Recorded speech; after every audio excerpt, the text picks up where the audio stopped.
श्री शिवाय नमस्तुभ्यम। हर हर महादेव। होलाष्टक के 8 दिनों में क्या करें और क्या नहीं, जानेंगे इसके महत्व और उपाय।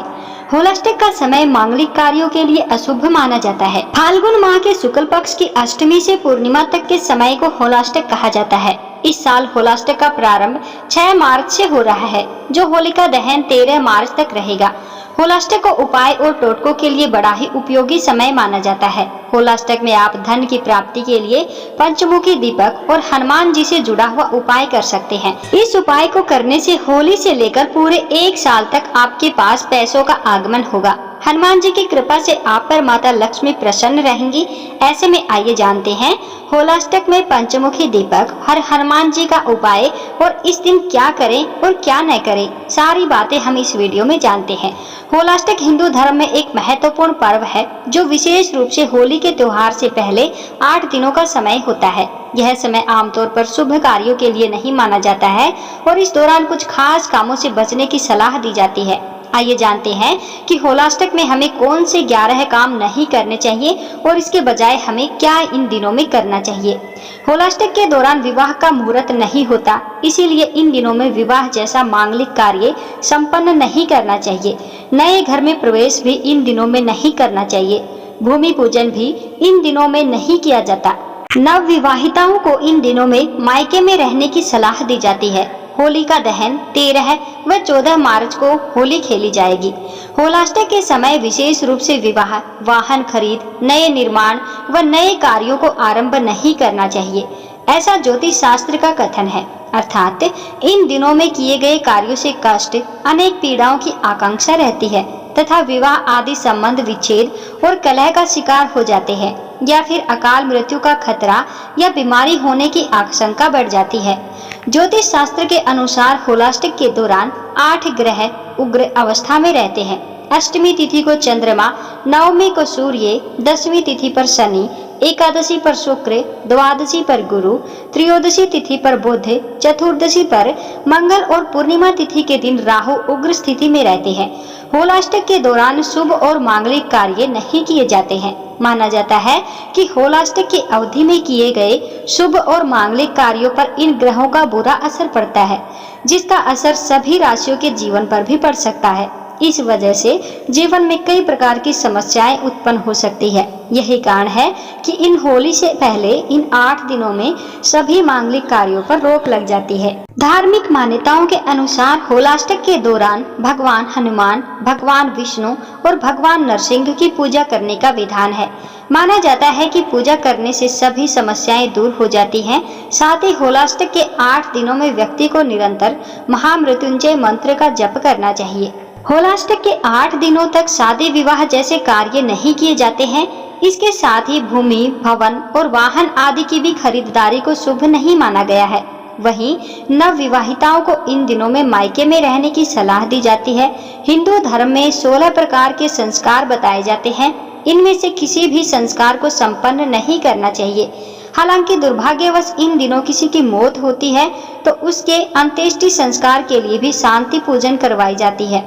इसके साथ ही इस दौरान किसी भी प्रकार का हवन यज्ञ कर्म भी इन दिनों में नहीं किए जाते हैं।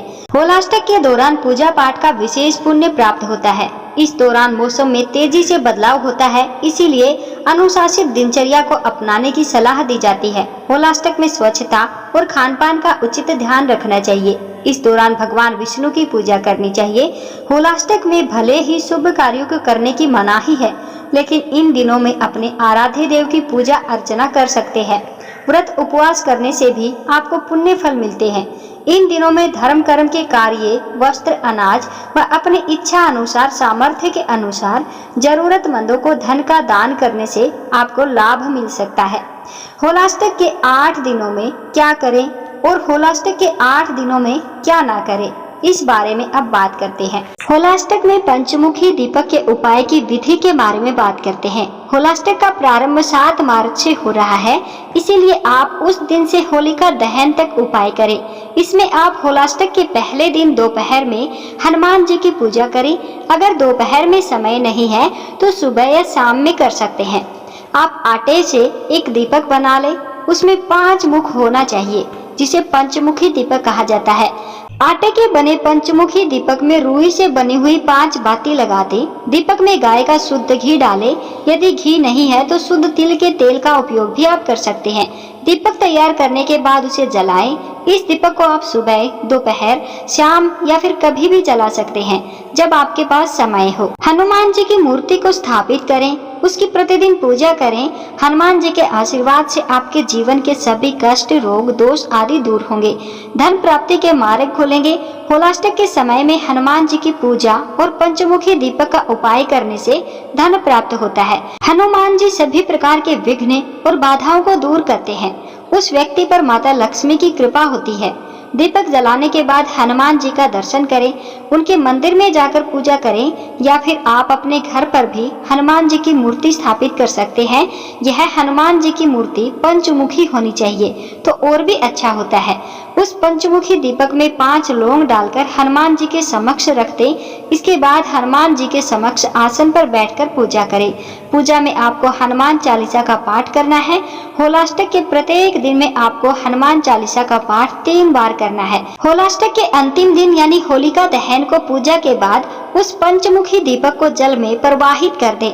यदि आप अपने करियर में तरक्की पर तरक्की चाहते हैं तो होलाष्टक में यह उपाय करें। घर या ऑफिस में जौ, तिल और शक्कर से हवन करवाएं। ऐसा कर आप अपने करियर में आने वाली सभी बाधाएं खत्म कर सकते हैं। आप जिस भी फील्ड में काम स्टार्ट करना चाहते हैं उसमें आसानी से सफलता आप पा सकते हैं। यदि आप आर्थिक रूप से कमजोर हैं या अत्यधिक धन की कामना रखते हैं तो होलाष्टक में यह उपाय जरूर करें। कनेर के फूल, गांठ वाली हल्दी, पीली सरसों और गुड़ के द्वारा अपने घर में हवन करें। ऐसा करने से पैसों से जुड़ी हुई सभी दिक्कतें दूर हो जाएंगी। इतना ही नहीं, संपत्ति से जुड़े मामलों में सभी में लाभ मिलता है। अपनी अच्छी सेहत के लिए आपको होलाष्टक में महामृत्युंजय मंत्र का जप करना चाहिए। ये जप करने के बाद गूगल धूप से हवन भी करना न भूलें। मान्यता के अनुसार ऐसा करने से असाध्य रोग से मुक्ति प्राप्त होती है। यदि आपके जीवन में अत्यधिक दुख है तो होलाष्टक में हनुमान चालीसा और विष्णु सहस्त्र नाम का पाठ करना शुरू कर दें। इससे आपके सभी दुख समाप्त हो जाएंगे।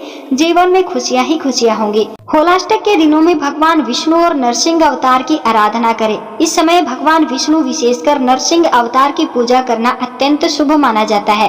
धार्मिक मान्यता के अनुसार प्रहलाद ने इन्हीं दिनों में भगवान विष्णु का ध्यान किया था, जिससे उन्हें संकटों से मुक्ति मिली।